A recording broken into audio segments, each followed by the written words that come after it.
أعوذ بالله من الشيطان الرجيم. يا أيها الذين آمنوا اتقوا الله حق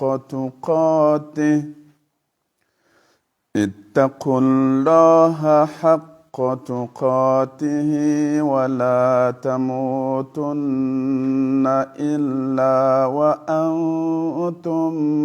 مسلمون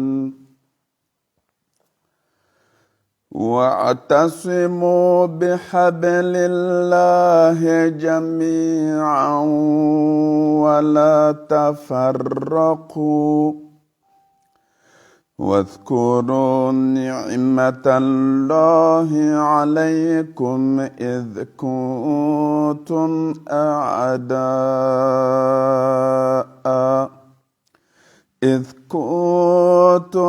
أعداء فألف بين قلوبكم فأصبحتم بنعمته إخوانا وكنتم على شفا حفرة من النار فأنقذكم منها كذلك يبين الله لكم آياته لعلكم تهتدون. صدق الله العظيم.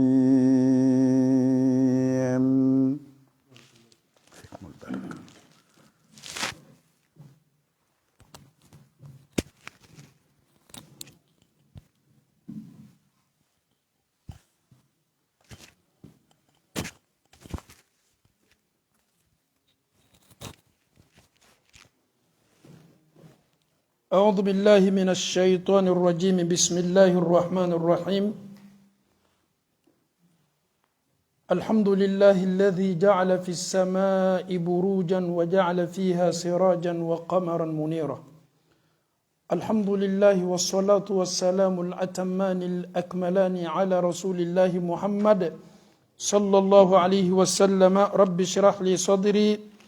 ويسر لي أمري واحلل عقدة من لساني يفقه قولي. اللهم لا علم لنا إلا ما علمتنا إنك أنت العليم الحكيم. السلام عليكم ورحمة الله وبركاته. الحمد لله رب العالمين. الحمد لله رب العالمين. الحمد لله رب العالمين. الحمد لله. اللهم لك الحمد كله ولك الشكر كله وإليك يرجع الأمر كله علانيته وسره. فأهل أنت أن تحمد وأهل أنت أن تعبد وأنت على كل شيء قدير. السلام عليكم ورحمة الله وبركاته. الحمد لله. أمي ألو تالفو ame Allahu Ta'ala konyumalo ninye Allahu Ta'ala ka blasla ni nyumai ka laburi danfon ka son herema ka Muhammadin sallallahu alaihi wasallam. Allahu Ta'ala ya fa Muhammadu ya al-Qur'an kono ba'da a'udhu billahi minash shaitanir rajim.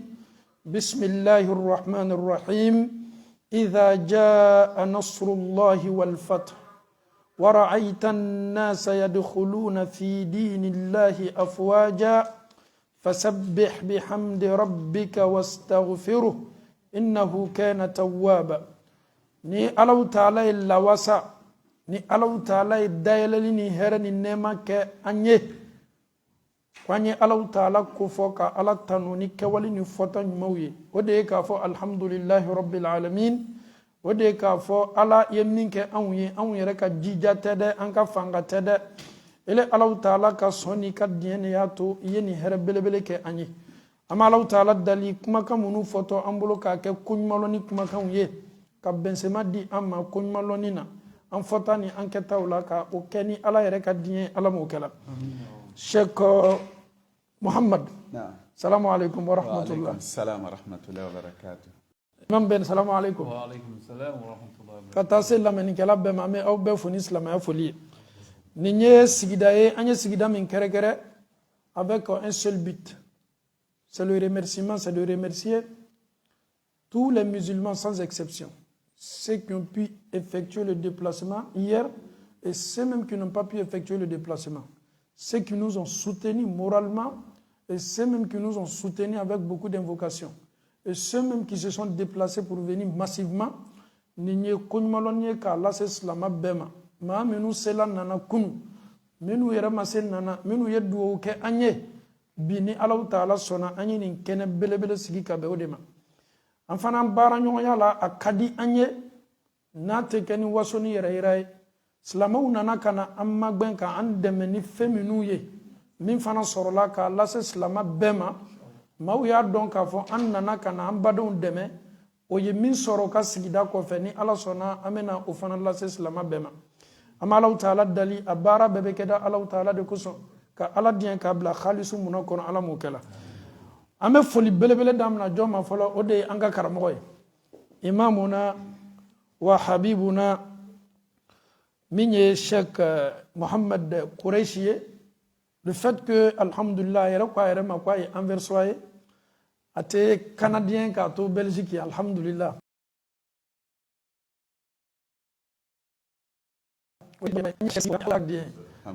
an hakili la di kira la sallallahu alaihi wasallam sɔrɔla Maka a mɔna Maka a ye san 10 dɔrɔn de kɛ Madina sigi la mais kira tun b'a yɛrɛ réclamer maa minnu ye k'ale ye Madinakaw de ye a ko ni duniya bɛɛ tun ye sila dɔ ta ko dɔ kɛla bɛɛ kɛni bɛ ka sila ta ka taa Makakaw y'o ka sila ta mɔgɔ wɛrɛ y'o ka sila ta ale Muhamadu jɔnnen bɛ jamaw bɛɛ bɛ kan ka taa a bɛ tugu maa kelen bɛ min ka sila kɔ o de ye Madinakaw ye kuma o bɛ mun yira ni danger bɔra masuba ko dɔ kɛla bɛɛ bɛ se ka bori ka sila dɔ ta ale tɛ tugu maa si kɔ a bɛ tugu Madinakaw dɔrɔn de kɔ donc an bɛ Allah Ta'ala dali an ni kanadiyɛnw ka badenya ka kɛ arsu badenya ye ala m'o kɛla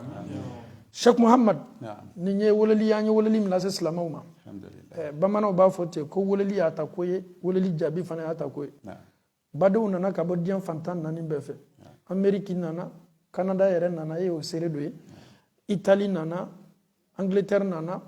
Faransi nana Espagne nana Suède nana an ba yɛrɛ bɔla Afrique kana donc Allah Ta'ala ye lanɔgɔyali kɛ an ye kunu an bɛɛ ye ɲɔgɔn la ka fɔ nin sali la n bɛ i ɲininka fɔlɔ ko jumɛn de kɛla e ka impression fɔlɔ ye jani an ye se an ka laɲini ma inshallah. Alhamdulillah wassalatu wassalamu ala rasulillahi al-amin نبينا محمد وعلى آله وصحبه وسلم تسليما كثيرا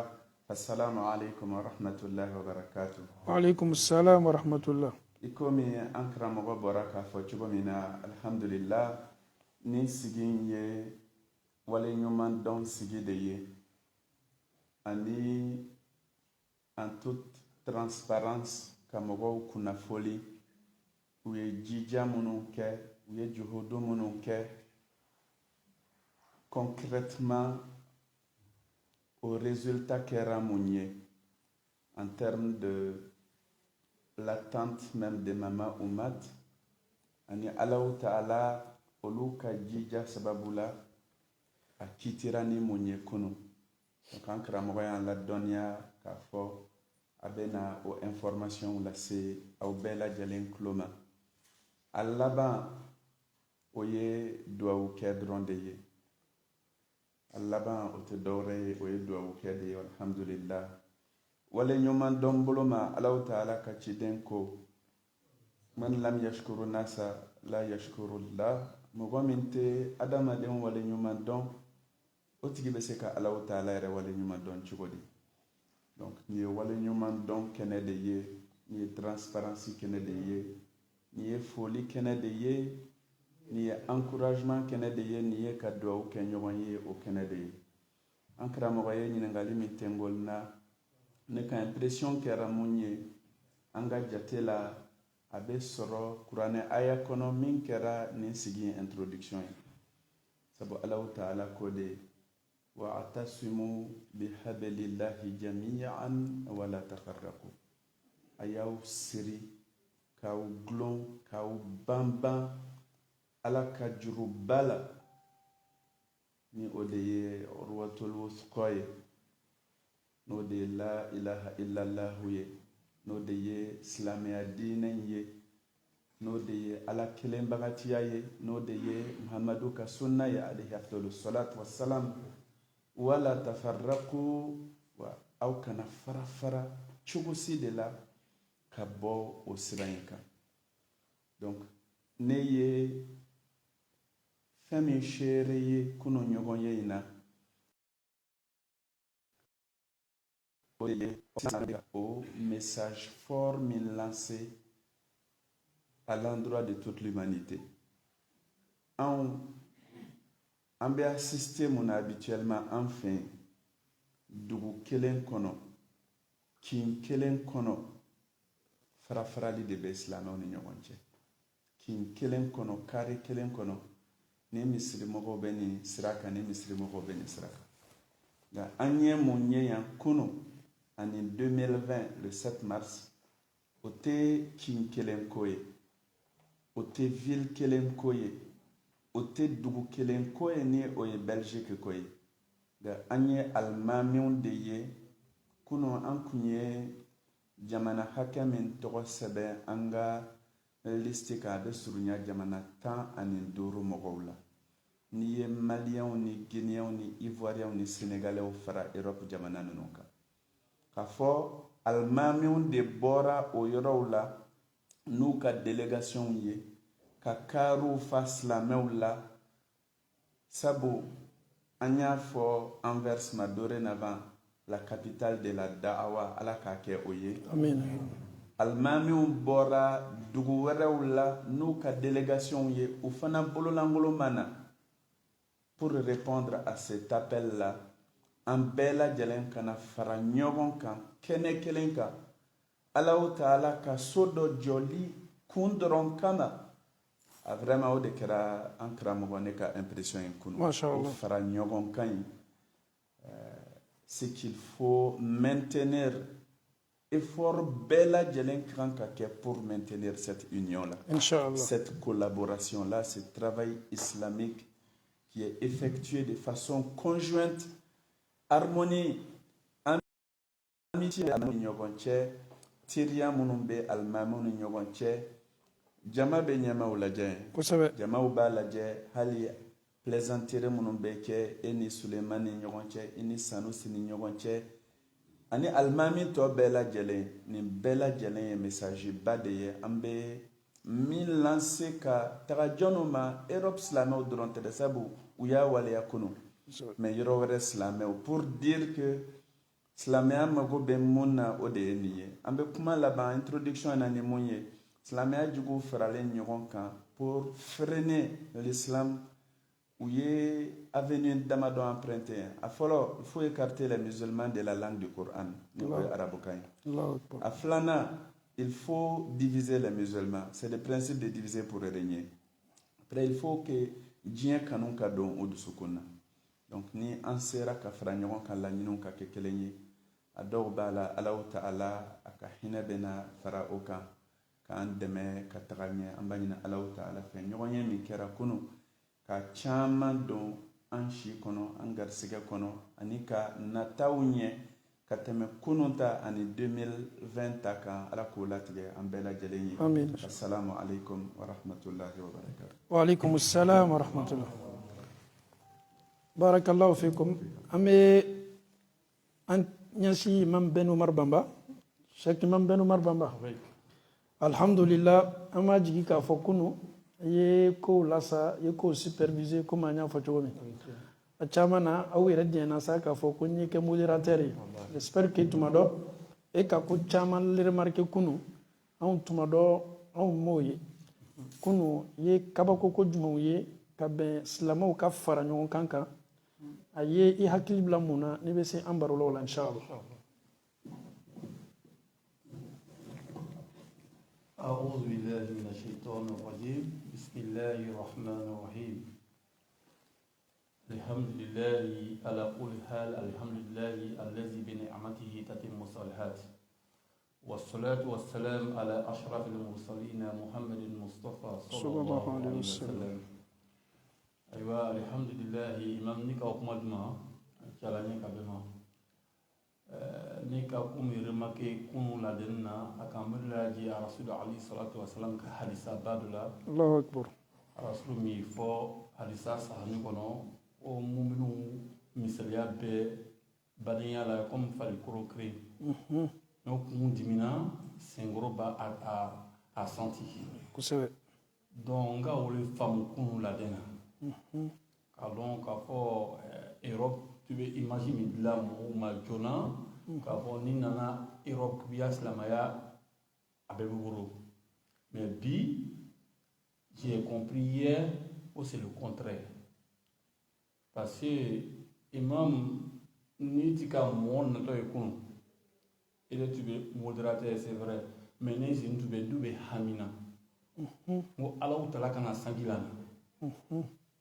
i ka mɔgɔw bɛ Alahu Taala dala la ko sanji bɛ na kosɛbɛ mais ne tun bɛ Alahu Taala dala la ko sanji kana na. karamɔgɔ ni sɛnɛkɛlaw tun bɛ yen n'o tun bɛ fɔ ɲɔgɔn kɔ la dɛ. Non parce que adamaden nanya adamaden mana parce que umatu le ka dan ye adamaden nana le ka fɔ Alahu Taala le k'an wele Alahu Taala le k'a dan ye ka na Alahu Taala ka bon mabɛn adamadenw fana ka bila kun na ka fɔ an bɛna na c'est vrai umatu le ka kiri las'an ma umatu bɛ intermédiaire ye an ni Alahu Taala cɛ an bɛna na ka na Alahu Taala ka wele le jaabi o fana nana ka na Alahu Taala ka wele jaabi o bololakɔrɔma na. Wallahi nga mi nyala kunu ne tube kaslali Allahu akbar ne be kaslali ambe Allahu Taala dari la den suya min ka caya an cema ala bo kala amin ya rab. Imam Kourachi a fasa ko ale ba ko envers comment on appelle Belgique capitale d'Europe mais que l'envers c'est lui que c'est la capitale de Dawa inshallah mbe Allahu Taala dar la ka o toto envers la ala bo kala amin ya rab. Imam an balimamusow bɔla cogoya min na mɔgɔw tun bɛ nana fɔra ne ma a y'a fɔ cɛw ma cɛw wuli k'an b'u ye kosɛbɛ n ma dɔn b'a kɛ di cɛw bɛna wuli ka taa min mais Alahu Taala la se la cɛw ka faamuyali kɛ kɛnɛma yɔrɔ tun fala kɛnɛma cɛw tila sigi kɛnɛma parce que il y a modération na i ko aujourd'hui c'est à l'honneur de nos mamans donc a ma fɔ ko cɛw exclu la dɛ mais u ka bonya le kɛ an bɛ cɛw fo o bonya la alhamdulillah ne kɔni ka kamana ko mun faama la a hankili ta la rasul alayhi salatu wasalam ka hadisa le kan inshallah barakallahu fikum inshallah amina jana nye bilan fɔ ka se association foli ma an bɛna weleli lase an balimacɛ ma Jabate ka bɔ Italie ale bɛna na sigi n'an ye sigida la inshallah ka d'a kan bɛɛ natani bɛ tan dawa kɛla Jabatelakaw yɛrɛ bɛ ɲininkali kɛla mais joli yɛrɛ sɔrɔla parce que an y'a fɔ san ko an bɛ min kɔ salon na sini an ye min sɔrɔ ka bɛn misiri nin ko ma o de y'a to ni ala ka di an sigilen bɛ misiri kɔnɔ Sheikh Jabate salamu alaikum wa rahmatullah. Wa alaikum salam wa rahmatullah wa barakatuh. Alhamdulillah maninkaw b'a fɔ comme marakaw tɛ maninka kan mɛn ko sansan tɛ tolo ma i b'o sanna kɔrɔlɔn kɛ voilà sansan tɛ tolo ma o kɔrɔ ye mun ye nouvelle min bɛ kan ka lase tulo kɛni bɛ k'a mɛn fɛn tɛ ka tulo bali nouvelle lamɛnni ma donc o kuma laɲini m'o de ye donc alhamdulillah aw ye déplacement kɛ ka bɔ Italie ka na délégation belebele bɔla Italie ala yɛrɛ y'a to ko seginna bi kunu an bɛɛ ɲɔgɔn sɔrɔ nin sali kɔnɔ salon na sini ta ala ma kiti aw ka nali la ka bɛn corona ma o bɔla Alahu Taala ka latigɛ kɔnɔ mais Alahu Taala kitila ɲinan ka nali la aw nana aw fana ye ɲinan ta participer ko jumɛn kɛla e ma ko makabani ye nin sali kɔnɔ ani italien yɛrɛ sa inshallah e b'a dɔn kɛ alhamdulillahi rabbil alamin wa salatu wa salam ala nabiyyina Muhammad wa ala alihi wa sahbihi ajma'in. Assalamu alaikum wa rahmatullahi wa barakatuh. Wa alaikum salam wa rahmatullah. Alhamdulillah ami Allah subhanahu wa ta'ala tanu ami atanu ka tanu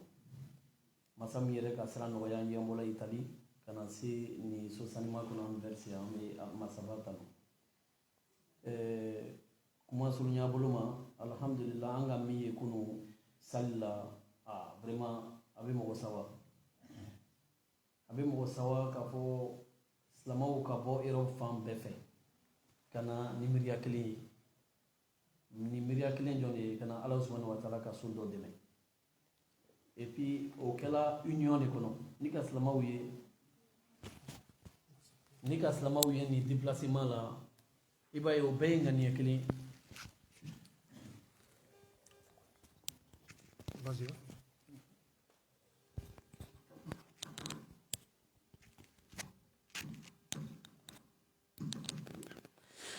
alhamdulillah silamɛw ka ni déplacement kɛ o bɛɛ tun bɛ komi fasukolo kelen an tun bɛ diyaɲa an tun bɛ amour senti lasali kɔnɔ an bamusow tun bɛ firi ɲɔgɔn kan ka ɲɔgɔn sumusumu ka ɲɔgɔn embrasser alimamuw yɛrɛ tun bɛ ɲɔgɔn fo ka diyaɲa ɲɛ ɲɔgɔn na komi alakira kumakan na sallallahu alaihi wasallam ka yira an na an yɛrɛ tɛ limaniya tant que ma ɲɔgɔn kanu n'an dun ma ɲɔgɔn kanu an tɛ arijinɛ sɔrɔ donc an ka o diyaɲa ye d'abord mɔgɔw ka ɲɔgɔn croiser diyaɲa yira la a filanan ye min ye mɔgɔw nana ni dusukolo dɔ le ye ni dusukolo yɛrɛ santila komi alimamuw kumakan bɛna s'a la sisan an welela ka na ala ka so min jaabi mɔgɔw wulila n'o dusukolo le ye donc an fana k'o lakɔrɔsi sali kɔnɔ amuru bɛ an bamusow ani an faw yɔrɔ ka se silamɛya ma ka se silamɛya yɛrɛ kɔrɔta a n'a sabatili ma Europe yan vraiment o k'an marqué kosɛbɛ an k'o lakɔrɔsi jama la an fana bɛ sababu la ka Ala subhanahu wa taala fo o la an b'a dari a fɛ ka ni sabati Europe kɔnɔ tan k'o kɛ la bɔrɔ la m'o kɛ la k'an sabati diina sanima ka taa k'o kɛ la bɔrɔ la m'o kɛ la donc lakɔrɔsili jɔna min kɛla an bolo n'an nana badenw la o le b'o ye inchallah. Ok, barakallahu fikum inchallah. An bɛ Cheikh Jabate fo kosɛbɛ olu y'an ka italiyɛnw ye Pisa dominaw ka jamana an bɛ Alahu taala dali taa ni segin ɲuman ko nɔgɔya Ala m'o kɛ la an bɛ tila ka foli lase jamakuluw ma association ma maa minnu nana o kelen maa minnu nana jama ka nali la bɛɛ n'i nacogo dɔw nana u senw ma dɔw yɛrɛ nana nɛgɛsow kan dɔw nana motow kan dɔw nana mobiliw la dɔw nana terrainw la dɔw nana avion la bɛɛ n'i nacogo an bɛ to yan ka foli lase nabaga bɛɛ ma an da sela mun ma wa an da ma se mun ma wa an bɛ silama bɛɛ fo bɛɛ nana ka bɛn ŋaniya kelen de ma o le ye ka Alahu taala ka so dɛmɛ so ni ye se sɔrɔla ka baara bɛɛ ban an bɛ Amérique fo jamanaba olu le kɛni bɛ ka diɲɛ mara ni ma fili Seku u ka fɔli la Rusila bɛ ka u bagabaga sinon n'i y'a mɛn ko première puissance an bɛ min ye sɛbɛnniw la a caman na a bɛ fɔ ko olu le kɛni bɛ ka puissance bɔ olu le bolo e tɛ tigɛ i yɛrɛ la fo ni ko dɔ le n'o ni ɲɔgɔn cɛ mais alhamdulillah Ala y'a ka masaya yɛrɛ an bɛɛ la corona nin na k'a yɛrɛ k'a fɔ anw ko ninnu ye puissancew ye k'a sɔrɔ corona yɛrɛ ye taala an bɛɛ kan an bɛɛ jɔrɔla an bɛɛ silanna Ala kelen de ka bon a ka masaya la Ala kelen de tɛ kɔnɔna fili adamadenw ka ɲala yeli fanga b'e la k'a sɔrɔ nin bɛɛ ye ɲaka yeli le fanga bɛ Alahu taala dɔrɔn de la an bɛ Ala le dali ka an jidi limaniya la Ala m'o kɛ la an bɛ Amérique fo tun amanu bi rabbihim wa zidnahum huda denmisɛn minnu farala ɲɔgɔn kan k'a fɔ Ala ye k'a kɛ Ala ye nin jamakuru tɔgɔlanin b'olu le la o ye an nata ka kɛ n'an ye nin kɛnɛ kan mais Ala ma dikiti a la mais o ganiya tun bɛ n'an ye o ye duwawu kɛ olu yɛrɛ sela ka min fara ɲɔgɔn kan k'a di alhamdulillah o fana ye belebele ye ko k'a don Ala ko la o tun ye $6,000,000 an bɛ to yan k'o fo maa maa y'a wari bɔ k'a don misiriko la olu fana ye wari latɛmɛ maa min ma pour que a ye lɔn k'a fɔ wari fana sela anw fana bolo lanantiya bonda kɔnɔ an bɛ to yan ka alfitiya fo ka New York fo ka Amérique fo maa maa ye dasi kelen don ni misiriko la an bɛ to yan fana ka New Jersey fo a n'an ka misiri belebele min ye Masjidul Fala olu yɛrɛ fana y'o seko kɛ ka donbolo don an bamuso bolo min tun y'an ka marine belebele ye ko ka n'an ka misiri magɛn a la ni ma fili $5,000,000 o y'o di ko ka n'a di an ka misiri ma ni Alahu taala ka diɲɛ ye wari fana alhamdulillah a sela a enveloppe la tɛmɛna alhamdulillah m'o fo kosɛbɛ wallahi silamɛw an bɛ nin kɛnɛ min kan dɛmɛ dɔ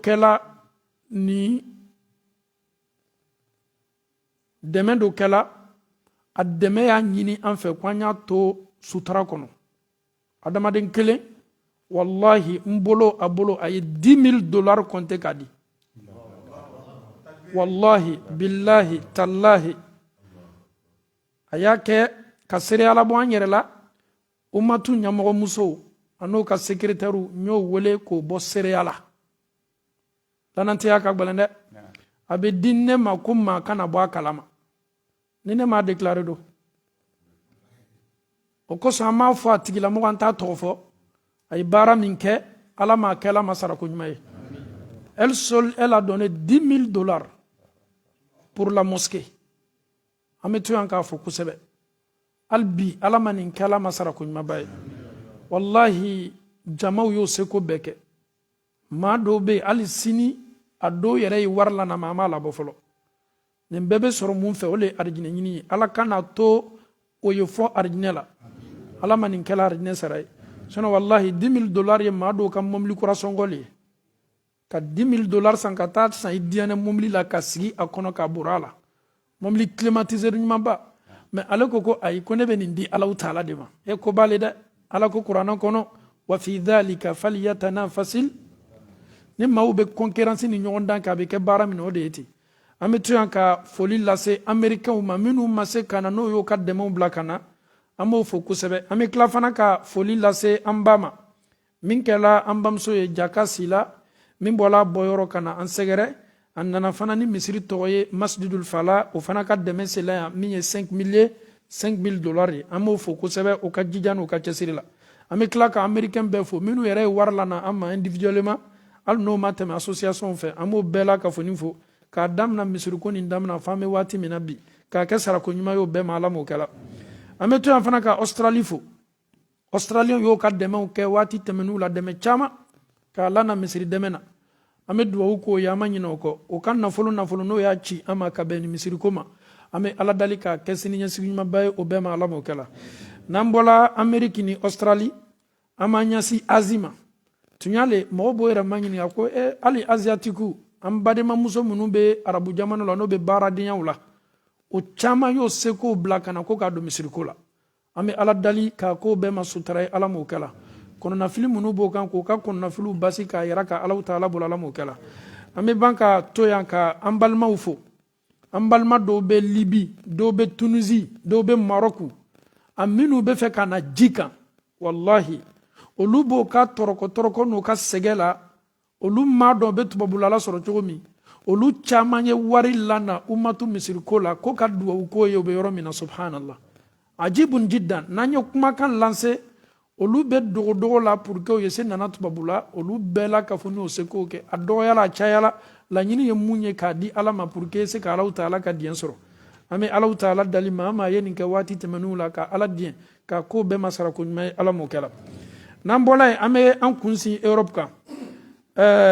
européens n'a fɔla ko Europe anw minnu bɛ bɔ francophone jamanaw la Mali Côte d'Ivoire Sénégal la Guinée n'a ɲɔgɔnnaw ni Europe ko bɛ fɔ dɔrɔn miiriya bɛ faransi le fɔlɔ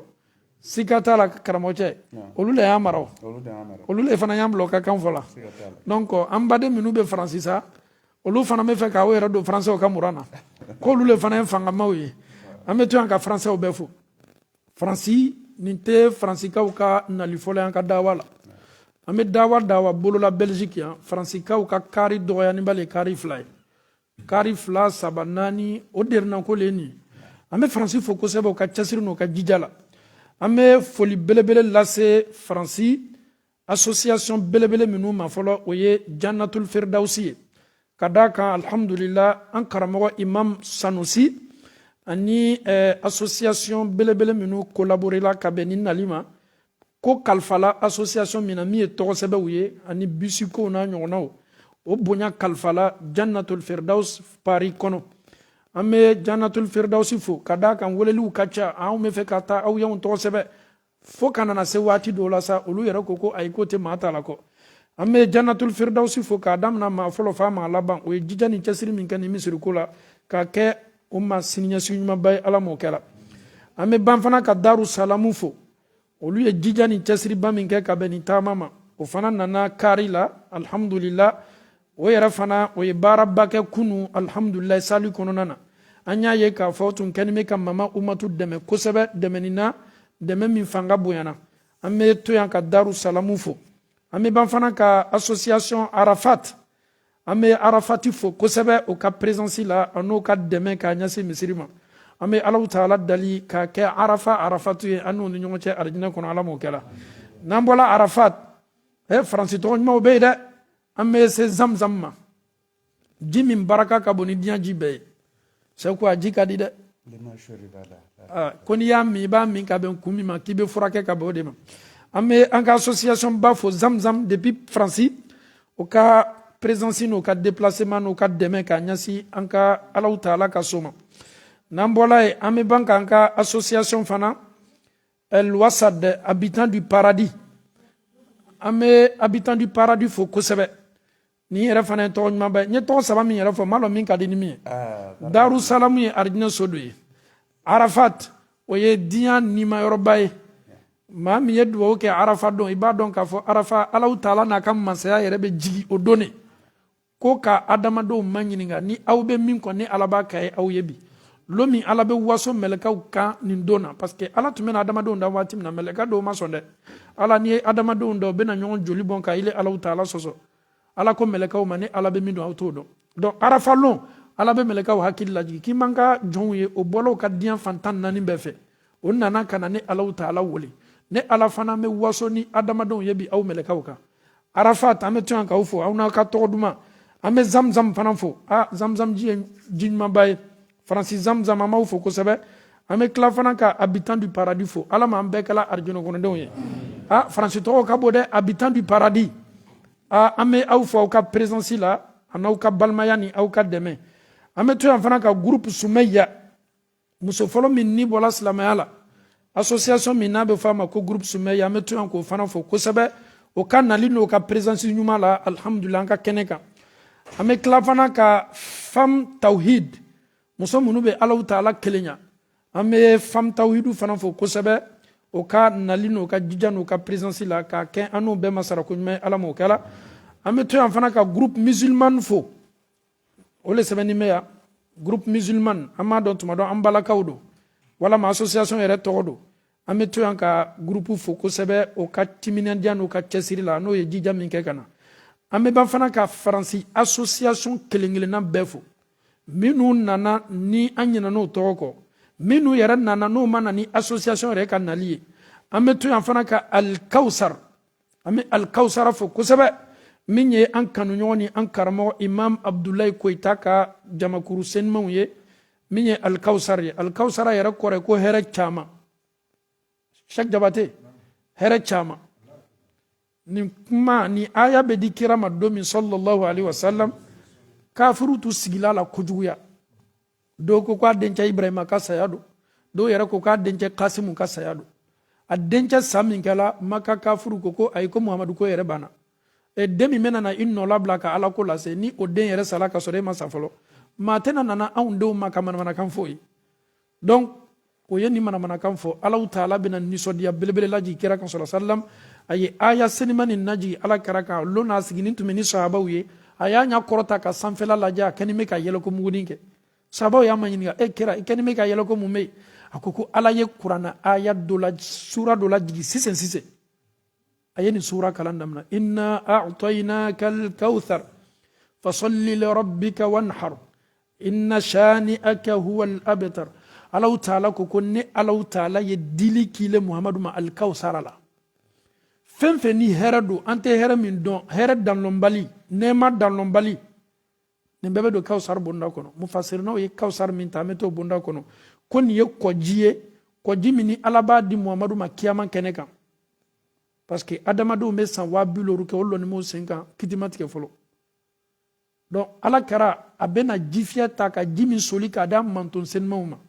ala ko n ye dili k'i ma kawusara la fasalli i seli alahu taala ye wanhar y'i ka ɲɔgɔnmɛ kan sɔrɔ saraka bɔ inna shani'aka huwa al-abtar maa min y'a fɔ ko ala ban'i la maa min kɛni bɛ k'i juguya inna mubghiduk mɔgɔ min y'i kɔn olu le kɔ tigɛ nin mɛ n'o tɛ e kɔ ma tigɛ ne ala kɛni bɛ ka hɛrɛ caman k'i ye donc an bɛ to yan ka bonya lase alikawusar ma ka an karamɔgɔ imam abdulayi koyita fo tunya na kawusari kan an bɛɛ don a nɛɛma kɔnɔ ala m'o kɛla an bɛ kawusar délégation senimanw fo u ka déplacement ɲuman b'a la ka tila ka faransi maa fɔlɔ ni maa laban bɛɛ fo faransi so bɛɛ a ville bɛɛ sans exception maa maa déplacé la ka na maa maa y'a tɔgɔ sɛbɛ min yɛrɛ ma se nana an bɛ faransi bɛɛ la ka fɔ ni fo ka to yen fana k'o ka ɲɛmɔgɔw fo o ka alimamuw ka mobilisation belebelew an b'a daminɛ imam sanusi la a ye mobilisation min kɛ ka bɛn nali ma a y'a seko minnu kɛ a ye jija minnu kɛ an bɛ to yan k'a fɔ kosɛbɛ ala m'a sara kɛla arijinɛ ye an bɛ to yan fana ka janatul firdausi fo o ka association min ye nin baara belebele kɛ k'a daminɛ o ka secrétaire général la hasan sidibe n'an ko a ma ko basɔri a ye boribori caman kɛ ka bɛn nin ma a n'a ka association ka collaboration ɲuman la n'i y'a ye k'a fɔ nin kari belebele caman sela nana maa dɔw le y'a baara kɛ ala m'a kɛlaw bɛɛ ma sara ko ɲuman ye an bɛ faransi alimami bɛɛ fo an ye min dɔn an ma min dɔn min ye miiriya ɲuman kɛ k'an sɛgɛrɛ an bɛ foli lase u bɛɛ la ka fɔ nin ma ka alaw taala kɛ k'an n'u bɛɛ sara kɛ arijinɛ ala m'o kɛla an bɛ tila fana ameriki ni alaw taala sɔnna an bɛ foli lase an ka association belebelew ma ameriki alfitiya an b'o fo kosɛbɛ n'o bɔla yen muslim sister saji b'olu dɔn kɛ an ka association belebele de all muslim sister fana jija belebele b'o la kɛni bɛ ka jija belebele kɛ bi an cɛw kɔni n'an ma wuli musow kɛni bɛ ka silamɛya ta dɛ ni association bɛɛ y'olu de ye a groupe bɛɛ y'olu de ye i bɛ don whatsapp kan fo ni yɛrɛ borola n'o tɛ o kɛni bɛ ka groupe créer fan bɛɛ ka alimamuw sama k'o labɔ o la ɲa bɛɛ ma k'o bila o ka site kan donc féminisme sugu dɔ de féminisme musulman de voilà donc ni yɛrɛ y'a kɔrɔ lajɛ an balimamusow don farani bɛ ɲɔgɔn kan o bɛ duniya fan bɛɛ fɛ o ka représentant fana bɛ yen alhamdulillah an n'o fana an bɛ contacter la kosɛbɛ muslim all muslim sister an bɛ to yan k'o fo kosɛbɛ vraiment alhamdulillah foli la dan tɛ foli min na o ka président n'o ka secrétaire bɛɛ an bɛ ban fana ka muslim sister all muslim sister an b'o bɛɛ la ka foni fo an yɛrɛ fana dɔ ye wari bila ka na kɛrɛkɛrɛnin bolo ma n'o kɛla $100 ye $1000 imam jani a filɛ ka ɲa dɛ maaw ye €1000 bila ka na n'i ko $100 kuma ka ca dɛ ka teli $1000 ko k'a di alhamdulillah misiriko ma alhamdulillah all muslim sister an bɛ aw fo kosɛbɛ an bamuso Zainab Kaba ni a ka jamasenman bɛɛ aw ni ce ala m'aw sarala sarako ɲuman na n'an bɔla yen an bɛ taa Angleterre puissance belebele don anglais nana dɛ an balakaw Babu Rayan o nana o ye Angleterre représenté an bɛ Angleterre fo kosɛbɛ ka Manden UK min ye an ka association belebele Angleterre ni an yɛrɛ participer o ka dawa dɔ la samiya tɛmɛnin na Londres Manden UK o ka bonya sela alhamdulillah o ka enveloppe sela an b'o fo kosɛbɛ foli la dan tɛ foli min na an bɛ to yan fana ka Manchester fo Ibadur Rahman ni ye an ka association belebele ye Manchester o ka bonya n'o ka enveloppe sela an bɛ to yan k'o fana fo foli la dan tɛ foli min na ani maa ma ye ci bila ka bɔ Angleterre so kelen kelenna bɛɛ la ka misiriko sɛgɛrɛ an b'o bɛɛ fo k'an ka karamɔgɔw fo Londres fan bɛɛ fɛ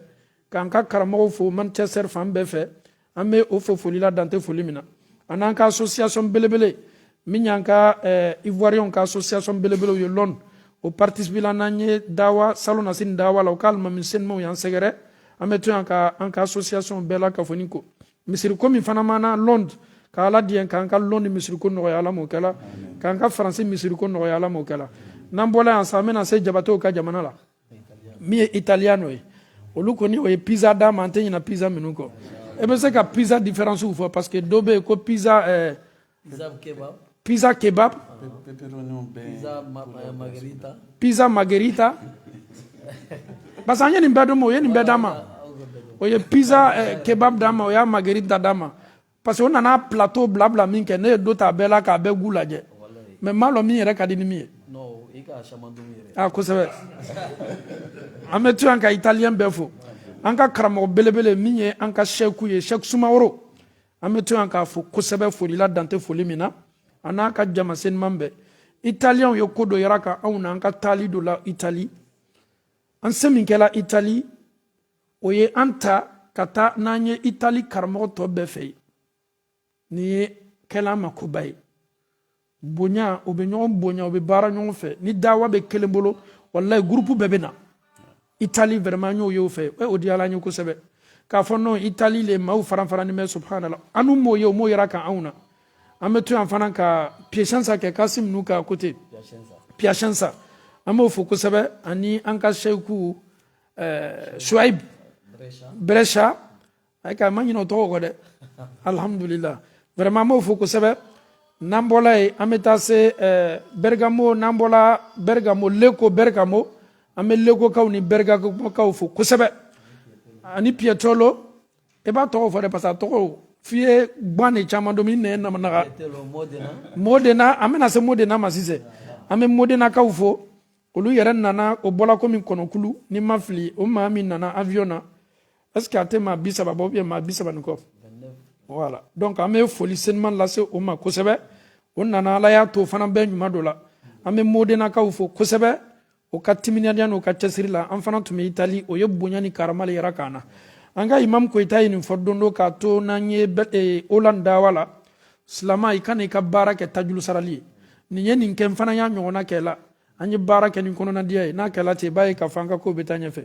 an ye o sɛgɛrɛ o fana nana ka na an sɛgɛrɛ k'an ka silamɛya balimaya la sabati an bɛ Sheikh Toure fo a n'a ka jama senumanba ani Sise min ye o ka ɲɛmɔgɔ ye o nana ka na balimaya kɛ n'an ye an bɛ ala deli k'a ka arijinɛ sara ala m'o kɛla an bɛ italiyɛn bɛɛ fo minnu sela ka na minnu ma se ka na an tɛmɛna Itali soso la Milan fana bɛ Milankaw fo kosɛbɛ foli la dan tɛ foli min na an bɛ Alahu taala dali k'an n'o bɛɛ la ka fɔ arijinɛ kɔnɔ ala m'o kɛla an yɛrɛ bɛ Espagne fo an bɛ Espagne fo kosɛbɛ an ka passage Espagne Girona kɛ ni n sela a fɔcogo la Girona masha Allah an bɛ Gironakaw fo kosɛbɛ dawa minnu kɛla an bolo waati tɛmɛn'u la k'a kɛ o bɛɛ ma sara ko ɲuman ye a minnu ye dɛmɛ ɲɛsin an ma ka ban an ka misiriko la an b'o bɛɛ fo an bɛ Barcelone fo an bɛ Madrid fo an yɛrɛ bɛ ban fana an ka représentant ba min bɛ Espagne min ye an balimacɛ Katile ye min ye Alkawusara représentant ba ye ani Umatu yɛrɛ représentant ba parce que Umatu ni Kawusara ye kɔrɔ dɔgɔ le an bɛna Kawusara mɔgɔw ma ɲininka jɔn ye kɔrɔya fila la parce que maraka tɛ se kala manika ka chef ye ɲɛsin ma non Imam Koyita Alkawusara ni Umatu badenw no cɔ na kelen fa kelen mais kɔrɔya bɛ min bɔla an kɛ t'o lɔn na parce que kɔrɔya tɛ se di la ni maraka b'a ɲɛfɛ o le bɛna k'a defo yɔrɔ ye Seku voilà donc ni manika le tun b'a ɲɛfɛ an tun bɛ kɔrɔya t'o bolo i m'a ye baara julu bɔla faransi o ye mɔnɛ min don an na kunu dawa kɛnɛ kan ko dawa kɛnɛ kan ko karamɔgɔ bɛɛ maraka a ko gbɛlɛya maalu ma kuma o marakaw bɛna dawa la ka kuma ka ban ka taa à l'aise an bɛ to yan ka Alkawusara fo kosɛbɛ ka Katele fo nin waati ni ɲɔgɔnna la an ka site Kawusara tun pirate la maa bɛ Alahu taala dali ka an tanga jugu tɔɔrɔya ma ala m'o kɛra Umatu yɛrɛ fana ka site principal min ye info umat VZW ye a site pirate la a bɛ karo dama-dama bɔ an y'an seko bɛɛ kɛ ka site ni retirer an ma se maaw ye weleli kɛ ka caya ko fɛn kuntanw bɛ kan ka layɛlɛ u ka silamɛya site kan an seko tɛ an yɛrɛ ye a site ko an y'an bolo bɔ a la an fana b'a ɲini silama bɛɛ fɛ maa ma inscrit ni bɛ info umatu kan bɛɛ la k'a fɔ ni bɛ se k'i yɛrɛ désabonner ka bɔ a kan ka d'a kan site tɛ an taabolo ma an ye fɛɛrɛ bɛɛ kɛ an ma se k'a lasɔrɔ an bɛ Alahu taala dali ka an tanga jugu tɔɔrɔya ma ala m'o kɛla an bɛ Espagne bɛɛ la ka fɔ nin fo n'an bɔla yen an bɛna se an ka Canada belebele ma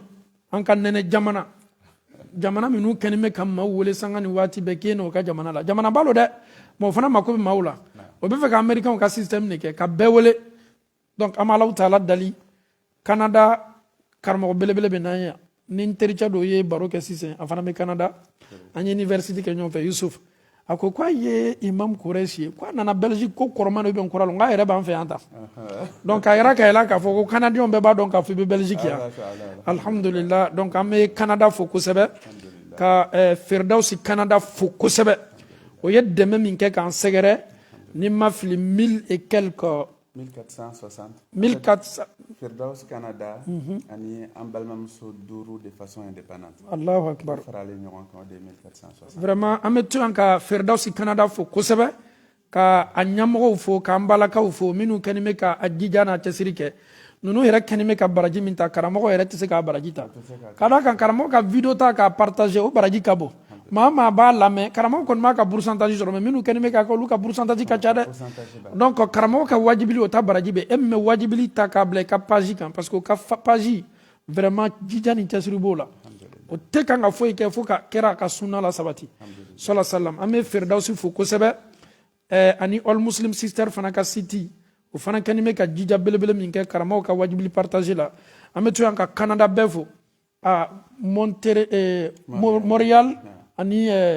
Québec a anglais côté ni a français côté bɛɛ karamɔgɔ cɛ nin côté bɛ an kamana gan dɔɔnin quoi français côté ni anglais côté anglais côté n'olu nana français côté la u bɛ français de fɔ bon bɛɛ bi fɛn min ɲɔgɔn tɛ n'i sera ka ni choix b'i bolo entre le français et l'anglais i ka anglais fɔ siga kɔni t'o la mais le pays est comme bilingue donc idéalement n'i bɛ se ka kan fila bɛɛ fɔ o de ɲɔgɔn tɛ alhamdulillah de telle sorte que au parlement gouvernement ninnu na i b'a sɔrɔ u b'u jija hali ministrew ka kan fila bɛɛ fɔ quoi o de bɛ ɲini mɔgɔw fɛ mais c'est sûr que hali n'i bɛ dans une province francophone comme le Québec tuma dɔ i b'a sɔrɔ mɔgɔ caman bɛ anglais fɔ quand même quoi parce que a ka d'an ye a man d'an ye anglais bɛ domineli kɛ kosɛbɛ hali n'i taara Maka n'i tɛ arabukan fɔ n'i bɛ anglais fɔ ça passe mɔgɔ bɛɛ bɛ ɲɛ kosɛbɛ alhamdulillah n'i ma fili Belgique fana c'est un pays comme ça la Belgique il y a le côté germanophone mais olu ka dɔgɔ dɔɔnin minnu bɛ allemand fɔ olu ni allemand bɛ frontière kɛ il y a le côté aussi néerlandophone o ye anw ka mara de ye néerlandais de bɛ fɔ anw fɛ yan le flamand il y a le côté aussi francophone o ye Liège maraw ni Namiruli maraw ye donc français bɛ fɔ yan néerlandais bɛ fɔ yan allemand fana bɛ fɔ yan ouais 3 langues donc mɔgɔw yɛrɛ caman bɛ Belgique olu yɛrɛ ma lɔn k'a fɔ ko il y a un côté aussi qui est germanophone parce que mɔgɔw kɛlen bɛ ka belebele filaw le francophones ni néerlandophones sinon il y a les germanophones il y a les néerlandophones il y a les francophones en Belgique donc alhamdulillah mais a caman na ni kɔni bɛ anw ka fanfɛla la yan flamanw fɛ yan a caman na ni kɔni bɛ anglais fana fɔ ça passe anglais fɔli ka di olu ye ka tɛmɛ français kan mais ni kɔni bɛ français ka côté la sa e kɔni i na français fɔ o kosɔn mais Belgique mun bɛ bɛɛ kɔnɔ langue jumɛn parlelen don le plus normalement n'i y'a ta politique sira fɛ o ka politique extérieure sira fɛ français de bɛ fɔ o la ka caya parce que hali o ka jamana sariya la premier ministre min bɛ bila le premier ministre à l'extérieur comme dans le parlement il s'exprime plus en français mais comme c'est un pays comme royaume do royaume fana bɛ francophones le bolo mais jamana yɛrɛ fanga n'a puissance si ka t'a la a bɛ flamanw le bolo n'olu y'a fɔ k'a bila yɔrɔ min na a bɛ bila yen donc n'o fiyew nɛgɛlen ka taa n'o ye dɔɔni dɔɔni ka da ka jamana yɛrɛ nima yɔrɔ b'olu le bolo port b'olu le bolo yan kɛsi fana na comme état fédéral olu le bɛ caman bila kɛsi la o fana ka région fana baara ni bɛ ka tɛmɛ région bɛɛ kan se b'olu fana ye ka tɛmɛ francophone kan sika yɛrɛ t'a la anu fana k'olu ka bolo kana yan alhamdulillah mashallah ala ka garisigɛw fɔ ok inshallah an bɛna teriya ka da kan lɛris kɛni bɛ ka mina ok n'ala sɔnna alhamdulillah n'an bɔla ye an bɛna foli lase Musidial de Rosendal o ye an badenmaw ye filaw o mana ni nɔnɔ ye kunu je dis à mes parents Peul prochainement si on vous invite dans une conférence le lait doit être toujours là donc an bɛ Alahu Taala dali an baden filaw o ye baara ɲuman min kɛ o y'an sɛgɛrɛ o nana ka na misiri dɛmɛ an bɛ Ala dali an n'u ka balimaya k'a kɛ arijinɛ balimaya Ala m'o kɛla wallahi silamɛya ka di ka tɛmɛ ni tun ye sali mafilɛ kunu bɛɛ tun bɛ yen ka arasi ko bɔ yen k'a fɔ e bɛ kan nin fɔ e bɛ kan nin fɔ an y'o bɛɛ kɛlɛ an bɛɛ ye kelen an bɛɛ ye silamɛ kelen an bɛɛ dusukun ye kelen ye n'an tola nin bonda kɔnɔ i b'a ye k'a fɔ an ka baara an ka laɲini bɛɛ bɛ fa alhamdulillah n'an bɔla yen sa an bɛ an ka parrain fo karamɔgɔ cɛ Alahu Taala ko kuranɛ senimanba kɔnɔ ko minal mu'minina rijal sadaqu ma ahadu Allah alayhi muminu cɛma mumini bɛ mumini ma o cɛma cɛw fana bɛ yen musow fana bɛ yen Ala bɛ muminu tanu ka tila k'a fɔ ko aw fana cɛma cɛw bɛ yen dɛ cɛmina cɛw fana bɛ yen jabate Ala man kɛla cɛmina cɛw ye cɛya fana bɛ yen dɛ vɛsi dɔ ni dɛrikiba dɔ dɔrɔn tɛ dɛ cɛya fana bɛ dɔn cɛya waati le an bɛ dugawu kɛ Ala ma an dɛmɛna an ka parrain Osman Jawne a n'a ka délégation senimanba maa maa ye dɛmɛ ta k'a sɛgɛrɛ a tɛmɛna maa maa fɛ ka da kan faransɛla badenw fana ma a baara ɲɔgɔnw ma parce que faut que le lase silamɛw bɛɛ y'a mɛn a baara ɲɔgɔnw ma misiri min damna na an bɛɛ bolo dɛmɛ fɔlɔw kɛla ale yɛrɛ nana misiri kɔnɔ a k'a ye k'a fɔ misiri mako bɛ baara tɔ minnu la a yɛrɛ fana wulila k'a ka bere ta ka se bonda bɛɛ la an bɛ to yan k'a fɔ kosɛbɛ a ye baara min kɛ a ye cɛsiri min kɛ a donna yɔrɔ minnu la pour que alhamdulillah dɔ ye so sɔrɔla ka bila ala ko la ka ala diɲɛ k'a k'a ma sara ko ɲuman ba ye ala m'o kɛla alhamdulillahi rabbil alamin ani an balimacɛ wayisu kalo k'an bɛ to yan fana a ye remarque kelen kɛ tiɲɛ yɛrɛ yɛrɛ le a ye Sierra Leone ko fɔ ni ma fili kɛ Sierra Leone parce que an kumana la ummat c'est ivoirien c'est guinéen c'est libérien c'est la ummat aussi c'est Sierra Leone voilà Sierra Leone do inchallah ummatu ye Sierra Leone ne kosɛbɛ sika foyi t'a la donc ummatu yɛrɛ an bamuso dɔ bɛ tanti nafi olu ye ummatu ba belebelew de olu ye Sierra Leone kaw de donc alhamdulillah ummatu yɛrɛ Sierra Leone ye k'a fɔ an balimacɛ wasu ye k'a fɔ an bɛɛ bɛ kun an bɛɛ ye Sierra Leone le an bɛ o fo foli la dan tɛ foli min na équipe min ye madɛmɛ kɛ ka bɔ pare n'a ka équipe la suspense ye mun ye joli le sɔrɔla dawa kɔfɛ o le bɛna kɛ ka dawa kun don monsieur Kourouma combien nous avons eu hier inchallah inchallah an bɛna s'a ma alhamdulillahi rabbil alamin an bɛ jamakuru bɛɛ fo an bɛ bɔ yen fana ka imam Cissé de la Louvière mais pourquoi c'est lona Ferdowsi Bruxelles parce que n'an y'a fɔ cogo la a bɛ se lona voilà an bɛ imam ngala an bɛ imam Cissé Suleiman n'a ka jamasenmaw fo a n'an balakaw nin dawa damina k'a damina misiriko damina a réunion damina n'an ye weleli caman waati waati a bɛ n'an ye an b'a fɔ kosɛbɛ a ye juma kɛ kosɛbɛ alhamdulillah kosɛbɛ imam Suleiman Cissé ni Ferdowsi an bɛ aw fo ani an balaka bɛɛ la k'a fɔ ni aw ka jija n'aw ka cɛsiri la ala ma sara kɛla arijinɛ an bɛ to yan fana ka seni fo an balima seni depuis Bruxelles bi yɛrɛ président ye n wele Kulibali à l'ambassade ko a bɛ yafa ɲini kɛla a ma se tan sɔrɔla ka na kunun dawa la a y'a foli sela ummatu fana ye foli ye inchallah a ka jama seniman tun bɛ n'an ye a n'o fana ka dɛmɛ sela ani an bamuso seni an balaka bɛɛ la ka foni olu yɛrɛ ne m'olu ye sali la kun n ye ummatu ma ɲininka ko ayi ko bɛɛ la ka foni tun bɛ uniforme kelen na n ko de y'a to m'o ye ja alhamdulillah nin m'a yɛrɛ ka fɔ an bɛɛ ye famille kelen an bɛ seni fo kosɛbɛ an balakaw o ye déplacement ɲuman min kɛ ka na an bɛ ban fana ka an badenw fo Liège centre culturel de Liège an b'o fo kosɛbɛ à leur tête Doumbia et son équipe Liège kaw bɔra komi Kɔnɔkulu o nana ka na an ka koba kɛ an bolo koba ye ka d'a kan ko silamɛya ko k'an kana fɔ ko kodeni ala ko bɛɛ ye koba parce que ko n'i ka silamɛya dɔgɔya mɔgɔw b'aw dɔgɔya maa minnu nana ka na an ka koba kɛ an bolo koba ye parce que ala ko bɛɛ ye koba an bɛ Liège kaw fo kosɛbɛ o ka nin baara seniman b'a la k'a ko masara ko ɲuman ye alaw taala bolo ala m'o kɛla an bɛ ban fana ka foli lase Bruxelles kaw ma an baden minnu nana ka bɔ Bruxelles an bɛ Bruxelles manden fo manden y'a déplacé ka na délégation nana an bɛ manden fo kosɛbɛ foli la dan tɛ foli min na an bɛ ban fana ka an ka karamɔgɔ minnu bɔra Bruxelles ka na an b'o fo kosɛbɛ o ka timinadiya n'o ka jija la an yɛrɛ bɛ ban fana ka foli belebele dɔ kɛ imam ummatu représentant minnu bɛ Bruxelles n'an b'a fɔ o ma ko mama ummato international Bruxelles o ye jija dɔ kɛ c'est énorme o ye cɛsiri dɔ kɛ c'est énorme ninnu sela ka mobilisation kɛ presque mɔgɔ 180 ani kɔ mɔgɔ 180 ni kɔ tɛ dɛ c'est à dire ka o sama k'o ladon diina ummatu la pour que an bɛɛ taa ɲɔgɔn fɛ an bɛ to yan ka o fo kosɛbɛ à leur tête alhamdulillah an bamuso Machami ani an ka secrétaire belebele min ye Aja Kaba ye Bruxelles an bɛ to yan k'o fo kosɛbɛ o yɛrɛ fana ma da o ma k'a fɔ k'o ye ummatu o ma da o ma dɛ o ye cotisation dɔ fana kɛ k'a d'a ma vraiment an b'o fo kosɛbɛ foli la dan tɛ foli min na ka alaw taala diɲɛ k'a kɛ an n'o bɛɛ ma sara ko ɲuman ye ala m'o kɛla bon an b'olu ta to yen sa olu ye ummatu le ye an bɛ to yan fana k'an badenw fo Bruxelles fan bɛɛ fɛ minnu nana o bɔra fan fan k'a kɛ an n'o bɛɛ ma sara ko ɲuman ye ala m'o kɛla an bɛ to yan fana ka ummato Germany fo o yɛrɛ fana ye ummatu branche dɔ ye Allemagne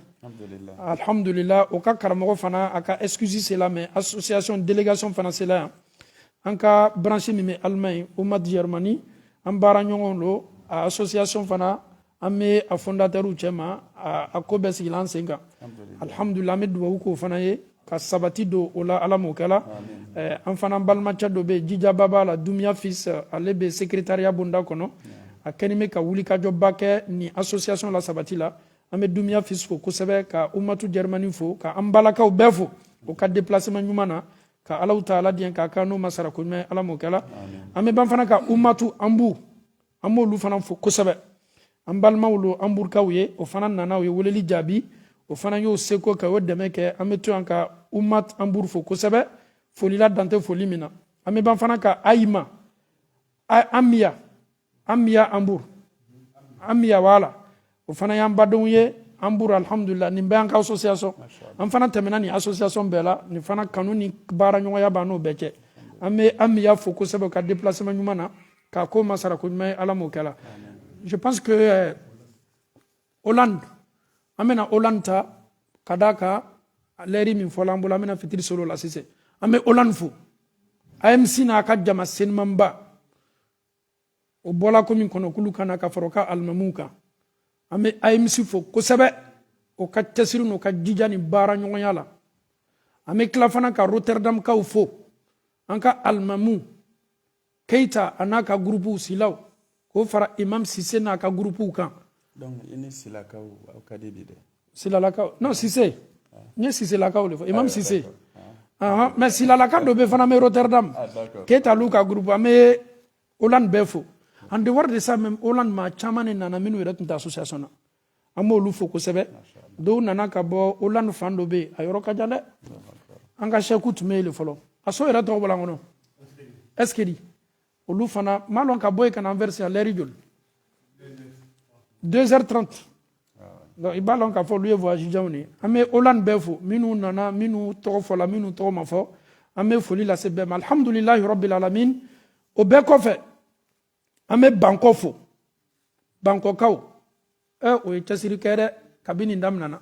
an bɛ ala dali Bangkokaw n'anw k'an bɛɛ sara ka arijinɛ ala m'o kɛla an ka kɔntɛ bɔlaw ye kɔntɛ kɛ wari min sɔrɔla kunu k'a daminɛ dolariw ma ka na se a dollar canadien ma américain kɔfɛ ka na se a pound ma Angleterre fo ka na se a euro ma euro européen ka taa se a CFA ma farafinna a n'a franc guinéen ma nin bɛɛ la ka fɔ ni calcul kɔfɛ Alahu Taala ye wari min bila an garijigɛ la kunu ni ale yɛrɛ ala ka diɲɛ ye 120 000 euros Alahu Taala ye 120 000 euros le bila an garijigɛ la kunu At-Takbir, Summa Takbir. Nous avons eu 120 000 euros pour la mosquée hier avec la permission de Allah subhanahu wa ta'ala. Anu yɛrɛ ka jija tun tɛ mais Allah le sɔnna k'a fɔ ko nin ye sɔrɔ. Les 120 000 euros, c'est vous. Ce que vous avez donné. Chacun a fait de son mieux. Les différentes associations, les communautés, individuelles, bɛɛ la ka fɔ ni seko kɛ a wari fana ni Alahu Taala sɔnna nin boni a bɛ don nin boni la a fana bɛ kɛ ka nin baara tɔw le kɛ wari minnu fana bɛ yen a bɛ don o le fana na an bɛ ala dali a wari bɔla yɔrɔ yɔrɔ k'a kɛ siniɲɛsigi ɲumanba ye ala m'o kɛla émission tun ye an falakaw ka émission ye fitiri seli kɔfɛ an bɛna kɛnɛ di maa minnu yɛrɛ ye maaw wele min ye an balakaw ye o bɛ na ka na kɛnɛ tɔ la ɲɛnamaya donc k'a lase lamɛnnikɛla bɛɛ ma nous avons eu 120 000 euros hier c'était le 4 juin 2022 pour que cette date-là soit marquée dans l'histoire 2022 mois de juin le 4 juin ala ye min bila an garijigɛ la o kɛla 120 000 euros ye wassalamu alaikum wa rahmatullahi wa barakatuh.